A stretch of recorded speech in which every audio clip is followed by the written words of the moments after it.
And so, my fellow Americans, ask not what your country can do for you. Ask what you can do for your country. Welcome to the Politics, Prepping, and Paranormal Podcast. Flippity-jibbity nonsense. I thought it was terrific. Not just big, it's yeah. Let's go.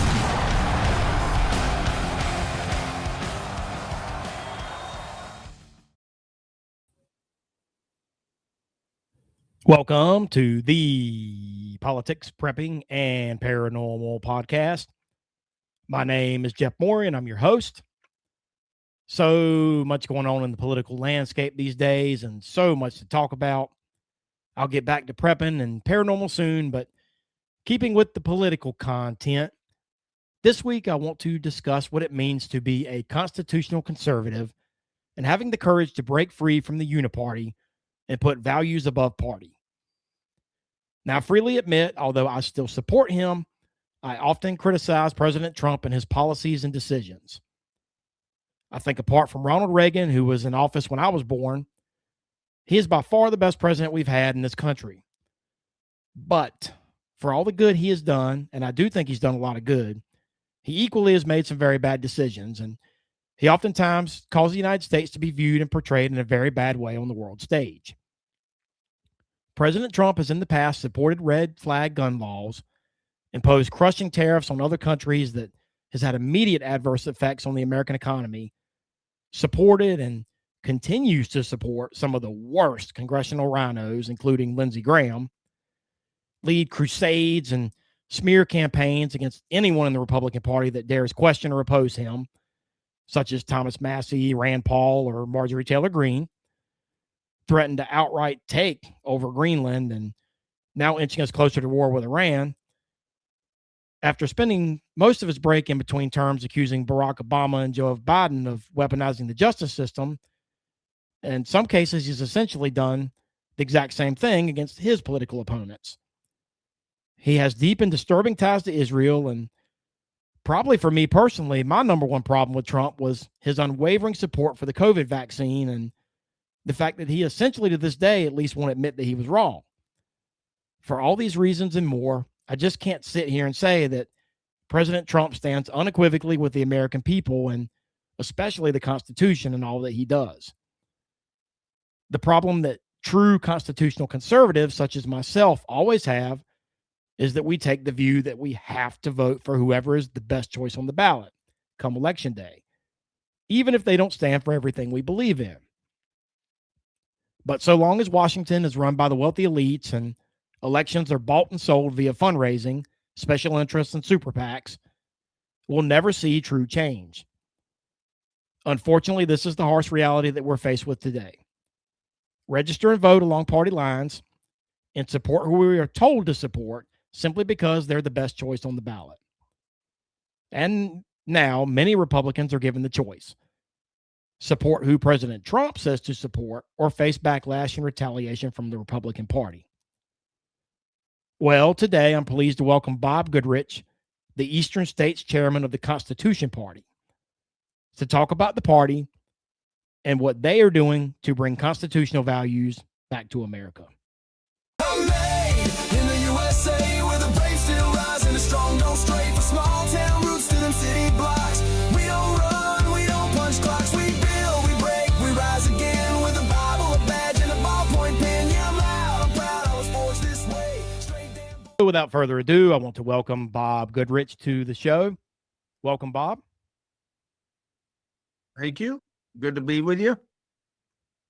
Before we get into the Constitution Party, would you tell the audience a little about your background, what first got you into politics, and your journey to become Eastern States Chairman? I have always been labeled or was probably a conservative. Family's important to me. God is important. Church is important to me. And then I spent 25 years in the Army. And while I was in the Army, I continued as a conservative, but certainly was not outspoken or involved, just a voter. Retired from the Army become a Christian school principal. And I saw a piece on the Constitution Party. And when I saw it, I was intrigued. I inquired, got involved, starting at the county level. Eventually that was about 2010. 2012 became more involved at the state level and have been Eastern area chairman now for, I guess, a couple of years. What really got me involved was concern over things that I saw, things that were happening or not happening that I thought should and could be done better for our country and for our people. Very good. Well, can you tell us a little bit what your normal day life would be like a normal 9 to 5? And I know you obviously have a job outside of being the director, but how does that entail what you do on a normal daily basis? Okay, so I'm a Christian school principal. And again, as I've said, I retired from the Army and I volunteer my time at the school. And because I do that, the school and the board are very understanding about, as long as I do my job and meet the requirements, I do have some flexibility. I do have some latitude to coordinate, talk, work, not only with the Constitution Party, but in some of the other endeavors that I'm involved in and in my community. And I'm a Gideon, a member of the Volunteer Fire Department. I'm a member of American Legion of VFW. I'm a member of my church, of course, and that's tied to the school. But anyway, I do have some flexibility and latitude as long as my job here at the school is being done and what needs to be taken care of is taken care of. And so typically I arrive at school 7 in the morning. I do have an aunt who's a volunteer, and I take her home from school every day at 12:30. She comes in the morning and spends time in the classroom. I take her home every day at 12:30. She's had a full day by that point in time. So it gives me a short break and then back to school, typically here until 3. I do sponsor 2 clubs, one on Wednesday afternoon, one on Thursday afternoon. So I don't get home until 4:30 to 5 those days. But the other days I'm typically home around 3. And most evenings of the week, the first 2 weeks of the month, I do have a meeting every single night of the week. And so it keeps me busy. In between times and in between meetings, I try to work on little projects here and there. Manage to keep busy all of the time. By the way, I do want to mention I have a lovely wife, Becky. We've been married for 41 years this summer. We have 7 children, Wow. 15 grandchildren, and 1 great. And so we're blessed. Bob, you got to be exhausted at the end of the day. I You wear a think lot I of different hats, brother. That's a lot going on for one person to manage. Yeah. Well, so for those who are not aware of the party, its charter and its mission, would you kind of break it down for us and explain a little bit more about it?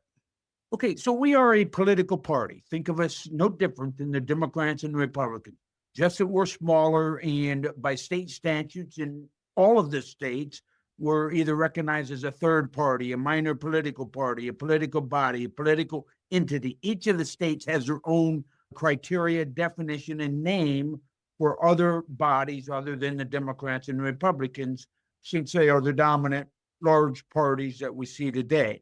So the party itself, again, think of us as a political party. Our goal is to influence politics. And I say that in a positive way, not a negative way. Anybody who runs for office is there for a reason, to either promote or not promote a certain vantage point or position. And likewise, we do too. So we desire to run candidates while organized as a party. The party itself, the name is significant. In simple terms, we believe that if we followed the Constitution, we'd solve most of our nation's problems. Let me give you an example. And I don't mean to be funny, and I don't mean to be, how do I say it, demeaning in any way, but let me just say this. The last time our country declared war was December the 8th, 1941. Think of that. And yeah, our Constitution outlines a way to war. If we're going to go to war, this is what we do. Pass in Congress, and we go to war. Then we go to war, we win, and we get out. I want you to think about it. We were in Korea, no declaration of war. We were in Vietnam, no declaration of war. We can go through Panama, Grenada, Somalia, Bosnia and Herzegovina, all of these, as well as Operation Iraqi Freedom that I served in, as well as Operation Enduring Freedom in Afghanistan. Now, here's what I'm going to tell you, and I want to be very clear on this particular issue. Whether or not we should have gone to war is a separate issue. But once we commit forces and we commit lives, it should be done through a declaration of war. And what that does is it puts responsibility upon us as a nation, legislators, and the president to do what's right for our soldiers, win the war, and then come home. And instead, we found it convenient, we found it easy to commit troops, and they might be in the best interest of our country. I'm just saying we should do it under a declaration of war. That is one example that we should follow the Constitution on. By the way, and again, I have strong feelings about Iraq, and they'll probably come out. I spent 708 days there before I was wounded. And then was medevac back, and another 6-9 months at Walter Reed after that.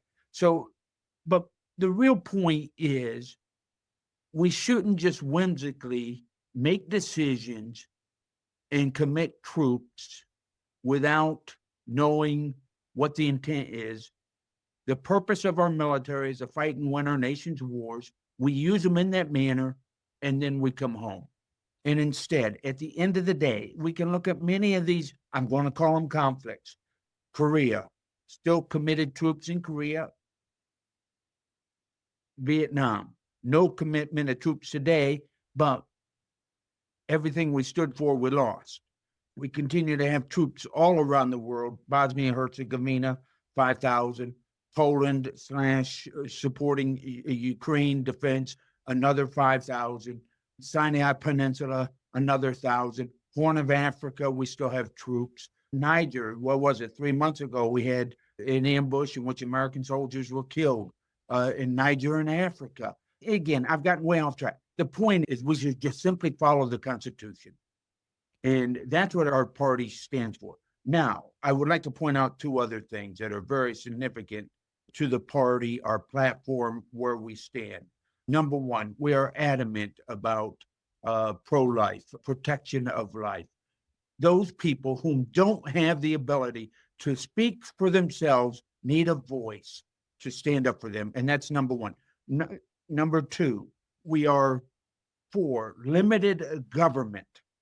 We cannot continue to spend and live in debt. Again, I'm not an economist, but let me just give you a short comment here from the Goodrich point of view. And it is, we continue to spend without any money that's there. And because of that, in order to be able to service that, pay the interest, and continue to spend, we end up creating more money, right? Making more money, printing more money, however you want to say it. I'm not a smart person, but what I will tell you is when you flood the market with money, inflation is a natural result. And eventually, what's going to happen is someone's going to have to pay that bill, inflation's going to hit, and who's going to be hurt is the middleman and the people lower on the totem pole. Today, we're doing okay. I'm just going to tell you, disaster is going to strike if we continue on that path. So again, adamantly pro-life, but fiscally conservative as a party, and we need to limit government. And then it goes beyond that, intrusion into people's lives. Government needs to stay out of people's lives. There is a reason for interest. There is a necessity for government to sometimes be. I'm a township supervisor. That's another duty I have. I'm an elected official. I just reelected for the third time to another 6-year term in November. And, one of the things that happens in the small communities, we have a nuisance ordinance. But I'll tell you what, every time we have to act on the nuisance ordinance, I have to weigh it out because there are people with individual rights. The problem is when their trash bag gets so high that it brings in rats and it affects their neighbors, we have to act. And we act before it gets to that point. But there's always a tension. There's a balance that needs to be kept between the individual rights of the people and how they should be able to live their lives without government intrusion. And then, of course, the application or the enforcement of a nuisance ordinance, which is really how does it affect another neighbor? And that's a good example of it. But as a whole, limited government, stay out of my life and let me move forward. Lower my taxes because we don't get a good bang for the buck to start with, but limited government and pro-life. Went a long way. I can't disagree with a thing you said. I mean, eventually China, eventually all these people that hold our debt, they're gonna cash it in at some point. What are we gonna do? What are we gonna do when they cash it in? I agree with you 100%. I mean, we have a president now. I voted for Trump 3 times, but we have a president now who just goes and just pretty much does whatever he wants. I mean, he doesn't consult Congress with anything. We invaded Venezuela. Now we're about to invade Iran, possibly. I mean, there's no ifs, ands, or whats. He just goes and does whatever he wants, and that's not how the founding fathers set it up. Right. I mean, pro-life. I mean, I'm a Christian as well. I mean, I 100% could not agree with you more on that. That shouldn't be a choice, in my opinion. I don't think, and that just comes down to values, plain and simple. I mean, it just comes down to faith and values and what people believe. And I'm sorry if people don't believe that, but that's what God intended. So, yep, I agree. So what, with the Constitution Party, how can we finally break through the uniparty system? And because, I mean, when really at the end of the day, when it comes down to it, the problem with, it's just a uniparty with the GOP and with the Democrats is it always comes down to money. It always comes down to funding at the end of the day. How can we compete against the super PACs, against the special interests? How can we get good candidates in office and get the attention, get on the ballot? I'm sure that's the biggest challenge facing the party right now. Am I right? Oh, absolutely. And, as a minor party, as a third party, in all of the states, the requirements to get on the ballot are much greater, much higher, simply because of that's the way the laws are written. And by the way, let's think this through. Who controls the legislatures and who has political power now, the D's and the R's, and they benefit from that system. Let's face it. And do they ever want to split it up and give another group? I don't care. Pick another third party. But do they ever want to split up and give some of their party to another entity? Absolutely not. So they aren't on keeping it. And, again, at the state level goes back to 2012, and we tried to get on the ballot, and a long, hard process. And things have changed in Pennsylvania. I'm speaking about here in Pennsylvania. We're trying to get our presidential candidate on the ballot in 2012. And we were required to get 21,000 signatures based upon this formula. And we actually got 37,000. And of course, what happens? We get challenged. We got challenged by the Republican Party, and the Libertarians got challenged by the Democratic Party. We had to provide people and attorneys and go and verify signatures. I will tell you, it was my first go at it. I wasn't as smart then as I am now. I just didn't have the experience. But I will tell you, having run for office myself, particularly at the local level, I've had a lot of things happen. And let me give you a couple of examples, because the signatures are challenged. This is not the person's signature. Again, my first go at it, I didn't really know what I was doing until when you compare a signature on a driver's license or what's recorded at the DMV with what's on the nomination paper, nomination petition, you can sometimes, but here, let me just give you a couple of examples. Number one, everybody ages. And sometimes people can get a little small tremor or shake in their. Number two, I've had mothers sign when they're holding a baby in one hand and I'm holding a clipboard. I've had people take the clipboard and put it on the banister, which really wasn't all that steady, and they sign. I've had people that had a stroke. I had a man in my community had a stroke, and I would have hurt his feelings if I hadn't asked for his signature. He likes me, and so I got his signature. And I'll tell you, it was a lot of work on his part just to write it, but I'm convinced it didn't look. So my point is, there's lots of reasons why people's signature may not look the same.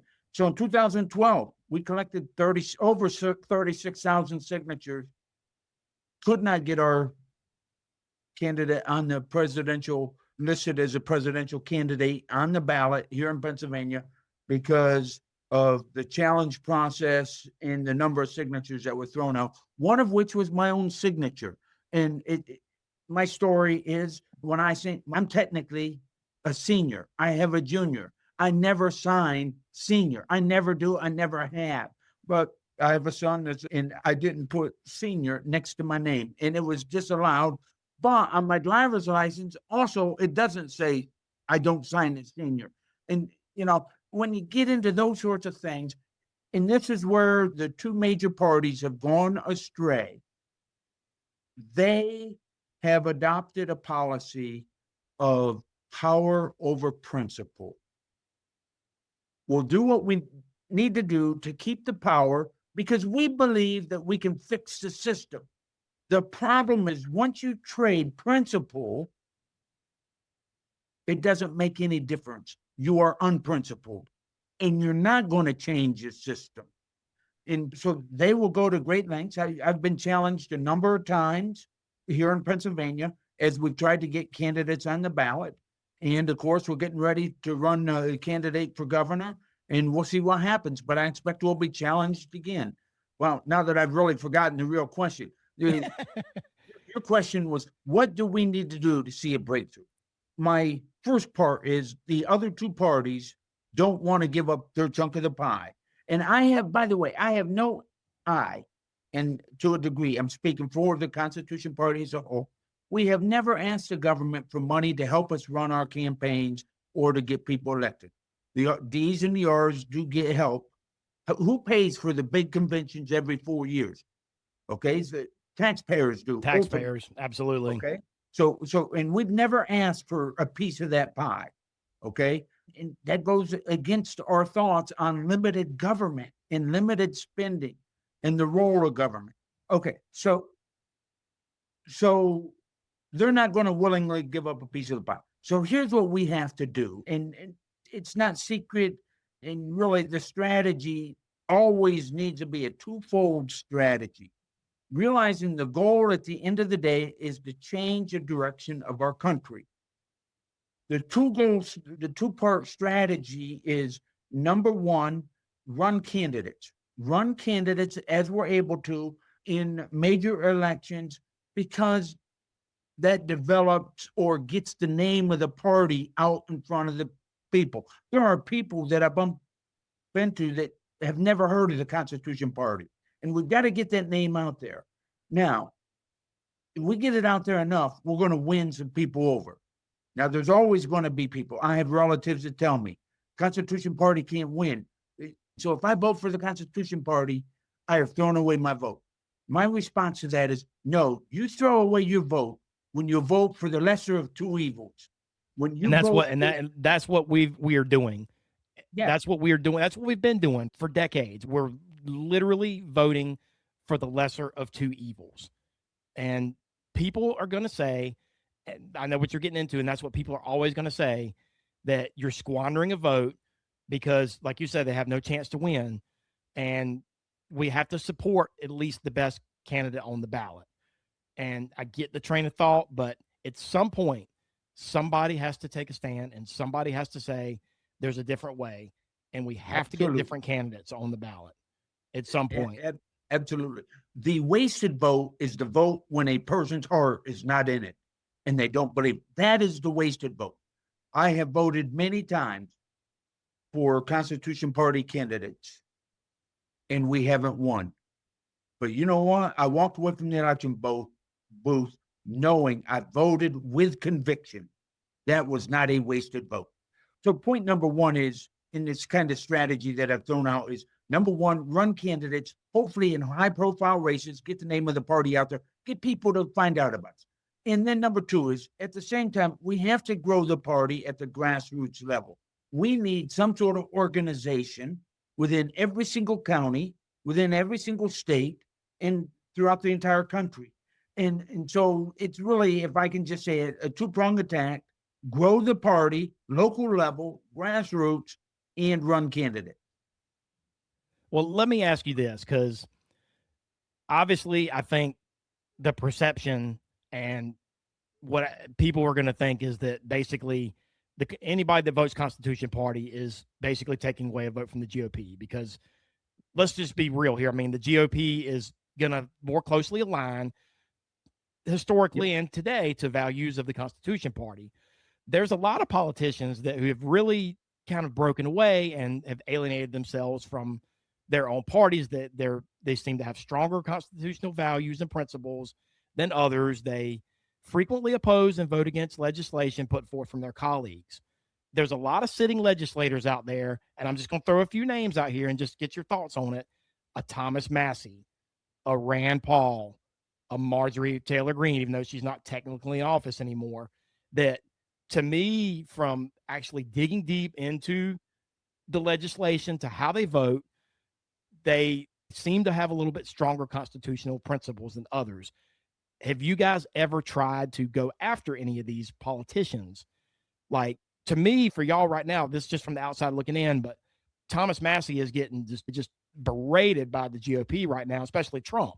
And I've looked at some of his recent votes on some of this legislation he's voted on, and everybody's killing him because he's not voting. But if you look at the fine print, if you look at some of the, and that's why we need single bills, plain and simple. There needs to be single bill legislation. That needs to be one of the biggest things, in my opinion, that needs to change in this country, because there's always this little fine print. There's always that 1012th page or something where they sneak something in.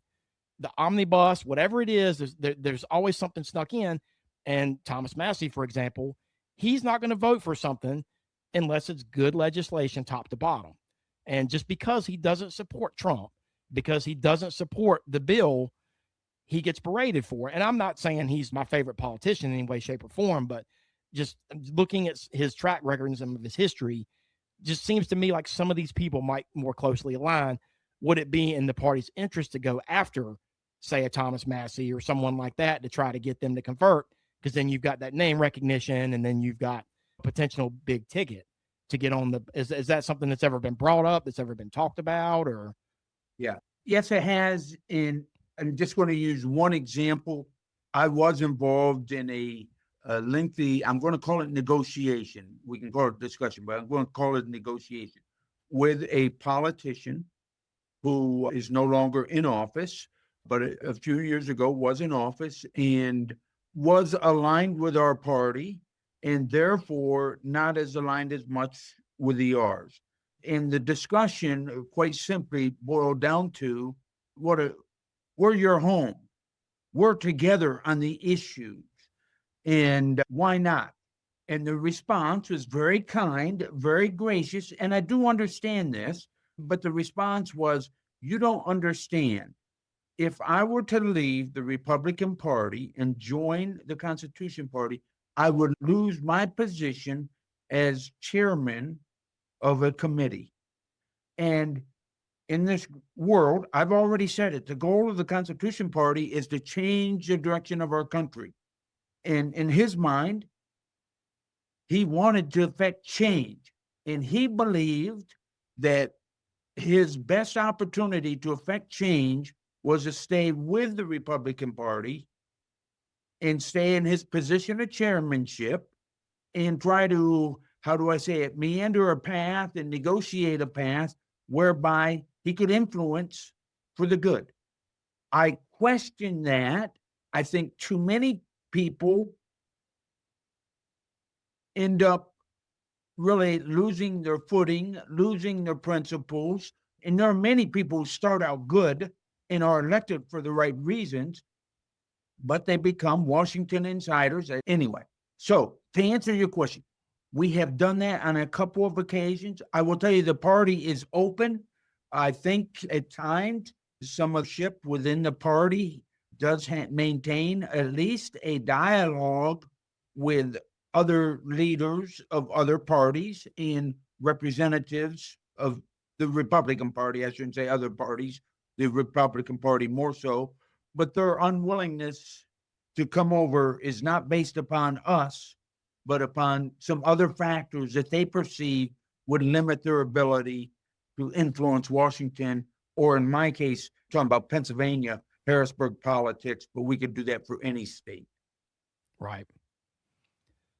Well, moving forward into the next decade or so, what are you seeing as far as younger voters out there? Are they showing interest in constitutional conservatism? I'm sure outreach is always a challenge for y'all. Yeah. We frequently, and I'm speaking for the party as a whole, as you can guess, we have activity, or at least people whom identify with the party in all 50 states. And here in Pennsylvania, let me just take the eastern area, is 12 states, starting with Maine, the New England states, down to New Jersey, Maryland, Delaware, Pennsylvania, West Virginia, and then north and east of that. So all the New England states. We have activity, plus Washington, D.C. So 12 states in one district. We have activity or people identify with the party in all of those 12 states in the District of Columbia. The level of activity and the level of organization is largely based upon active and proactive and aggressive leadership. Each state has a chairman, and some chairmen are just more active and proactive than others. So, of course, Pennsylvania, the election of a governor, lieutenant governor this year, we intend on putting up a candidate, getting on the ballot, need 5,000 signatures, which really means we need 10,000 signatures to make sure that we meet the threshold to defeat a challenge. Within that, we also want to run in several places and get people on the ballot for U.S. House of Representatives and also Pennsylvania House and Pennsylvania Senate. We're still in the feeling out process of trying to find candidates, because largely candidates have to fund their own campaigns and do most of the work. We just don't have a large body to do that.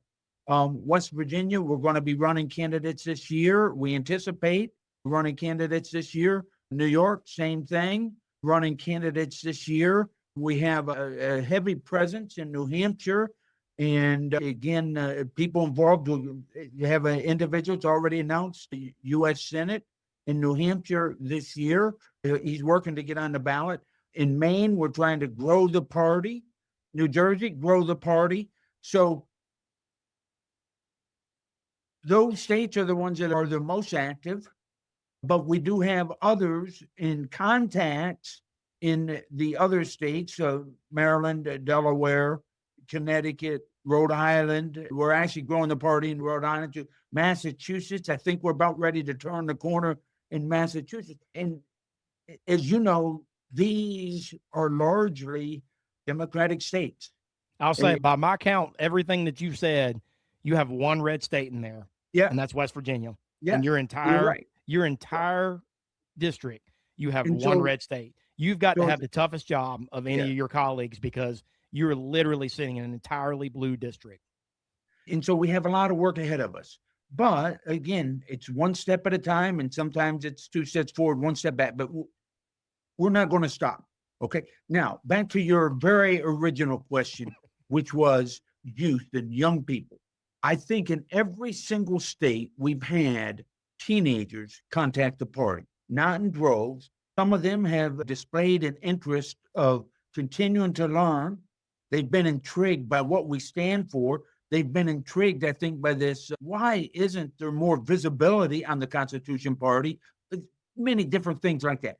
But I think at the end of the day, if we can win some of them over simply through getting them to understand the principles upon which our country was founded, we're going to make a difference. So to answer your question, young people, we've had contacts, I'm going to say, in every single state by teenagers.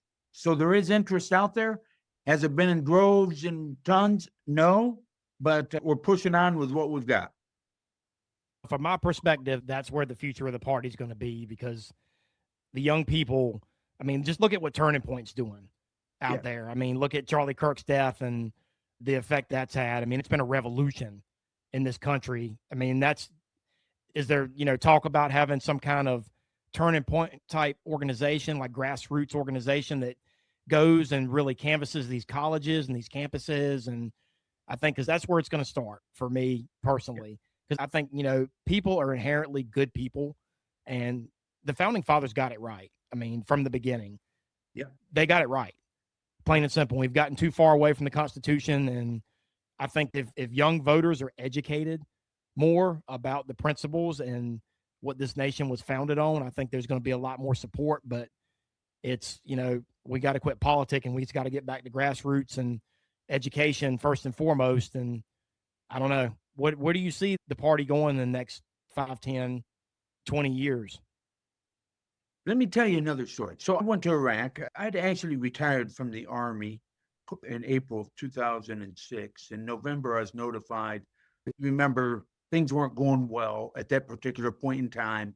And President Bush 43, President Bush, announced a surge. Now, the surge was not a strategy. The surge was a means. And the idea was simply, and let me back up just another second. We invaded Iraq. And again, some other time, I'll give you the 8-hour-long discourse on Iraq and the entirety of it to include what we could have, should have done better.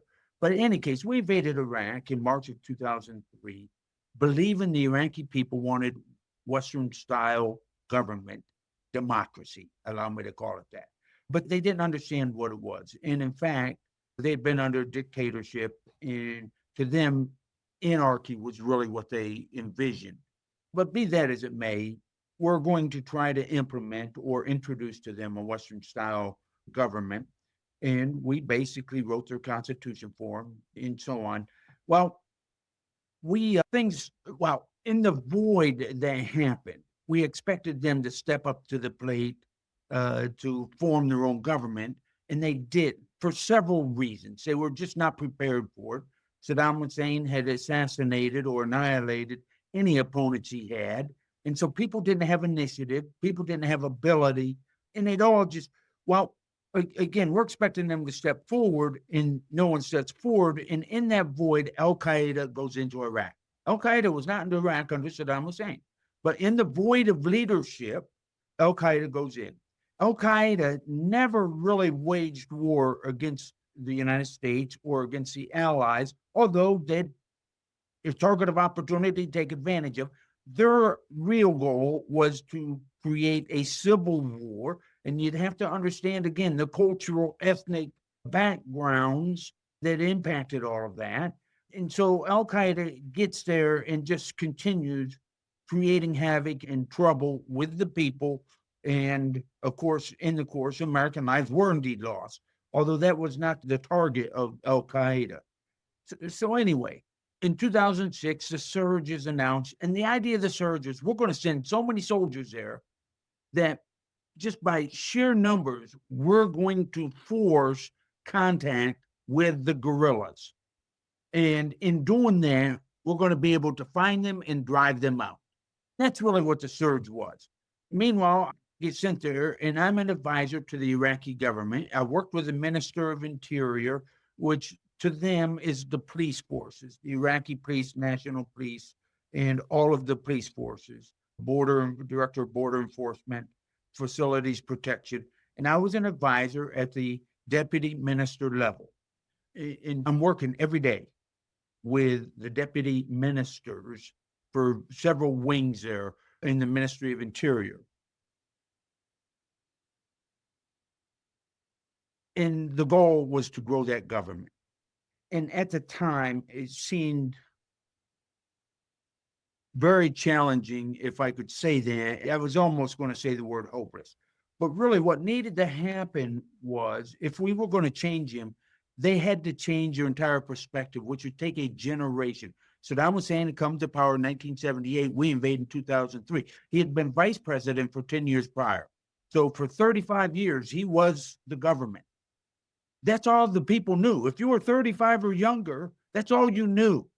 And so anyway, I'm working with these gentlemen, well-meaning, well-intended, wanting to help their country. And I would say to them, you're not going to affect the change, because there were some people that were smart, that had exposure, had traveled to the United States and understood, or to Europe and had understood more of a democratic style government. But by and large, the people did. I would say, you're not going to affect the change you want in your lifetime. And the response would come back to me. I'm not doing it for me. I'm doing it for my kids and my grandkids. That's what I want. I want a country where there's peace and there's stability and fairness and fair treatment of all people. That's what I'm doing it for. The Constitution Party today is not in a position to change at the highest level, impact, overtake the Senate, U.S. Senate, overtake the U.S. House or the presidency. But if we can continue to work it, the next generation can reap the benefits of what we have started.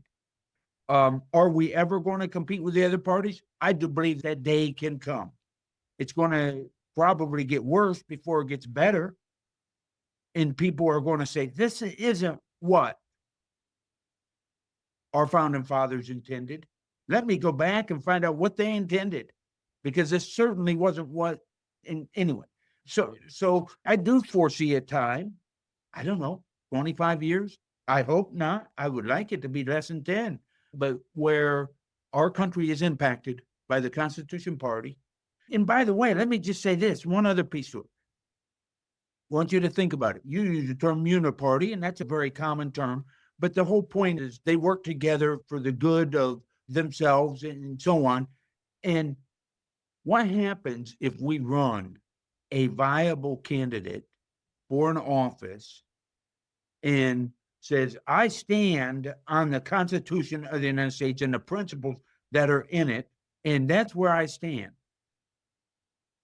And is it possible that the pendulum could shift back towards that simply because there's someone on the ballot that stands for that?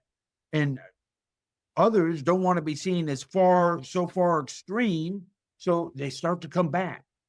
I would argue that's a win, even though it's not a win at the ballot box. It's not someone getting elected off. If we can influence politics, and that's one of the earliest statements I made, if we can influence politics in the process and decisions that are made, we've made progress. Absolutely. Got to start somewhere. Yep. Before I let you go, can you talk a little bit about the current structure of the Constitution Party, with as far as directors, state level, national level, your board, and that sort of thing? Okay, so at the national level, the Constitution Party, our national level chairman is Justin McGill. He lives in Erie, Pennsylvania. Our vice chairman is Glenn Miller, lives out in Utah. We have other officers, secretary, treasurer, and other officers. Then we take the United States and we break it down into 4 areas. I am chairman for the eastern area, the 12 states, largely New England states. We have a southern area that includes Virginia, the Carolinas, down to Florida, and actually out west of Texas. That's our southern area. Red Phillips is vice chairman for that region. And then we have a Midwest region. The chairman is Paul Venable. It includes Ohio, Missouri, Illinois, and out into Kansas, Nebraska area. The Western region, which would be, of course, Utah, Washington, Montana, Arizona, New Mexico, California, Alaska, and Hawaii. The chairman is Janine Hansen and vice chairman is Kirk Pearson. So we do have that. Then within each of the 50 states and the District of Columbia, we have as a minimum contacts, people who have contacted the party. They sympathize with us. They vote for us. In some states, we have highly organized parties where we consistently run candidates for office at local and state level, and also national level, all the way down to states that there's very little activity, and but we at least have a presence and people who are understanding and sympathetic to us. Then within each of the states, I can speak for Pennsylvania because I'm involved here. We do have contacts and in some cases organized parties in a number of states, but we have contacts in all counties, but we have contacts in all 67 counties. And again, the goal is to have organized groups that can be a force at the local level in all 67 counties in Pennsylvania, but in all of the 50 states match that. That's the organization of the party. Well, the structure's in place. Yep. Just have to get the people and the support. That's all you need. How can people support you, and what do you ask to join? Okay, couple of things. Number one, we have a website, www.constitutionparty.com. And then each state has its own. In my case, I'm from Pennsylvania again, so I'm very aligned with Pennsylvania, very more knowledgeable, but in this case, Pennsylvania, www.constitutionpartypa.com. And so it's Constitution Party and then with a state. I would encourage anybody, everybody to go to the website and look at it. We have the pillars, we have our platform, which I would encourage people to look at and read. Certainly, that's one piece to it. People can reach out to me directly, email, and I don't need junk email, but if people are sincere, Goodrich Enterprises at juno.com. You can call me, and my phone numbers are on the website for the Eastern area as well as for the state of Pennsylvania. I will do my best to respond. Sometimes it takes 2 days. You probably experience that, Jeff. It might take 2 days, just depending upon cycle and schedule and busyness, but I will reach out. And by the way, I've had people from other areas, and I just, of course, will refer them to the correct area, the correct state. But yeah, we want people who are able to support us. People can donate to the party. There's a means on the website to be able to do that. But more than the financial donation, it's understanding what we stand for and what we're trying to do.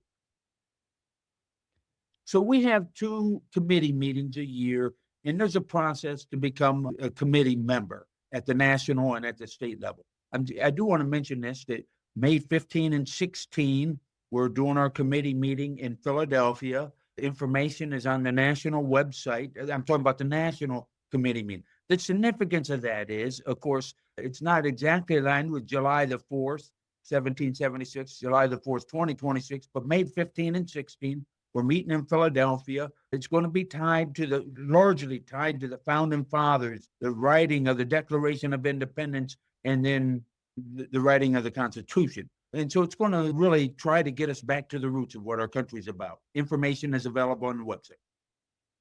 Very good. Bob, good luck. Wishing you best of luck. Keep pushing.